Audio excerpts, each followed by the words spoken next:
The start of the new school year is right around the corner, with the leader of the largest school district in Missouri delivering her State of the Schools address today.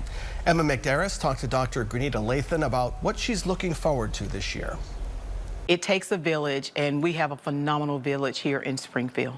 Springfield Public Schools Superintendent Dr. Grenita Lathan delivered her State of the Schools address Thursday at the newly built Pipkin Middle School, touting a year of wins for the district. We have, for the 5th consecutive year, our highest graduating rate. Our graduation rate right now is 99%. SPS also posted a 93.6% attendance rate last school year, a number Lathan credited to creative student incentive programs.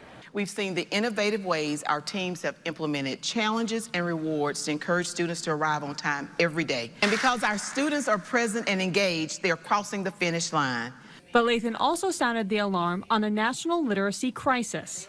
69% of 4th grade students in the U.S. are reading below grade level. 2/3 of students who cannot read proficiently by the end of 4th grade will end up in jail or on welfare.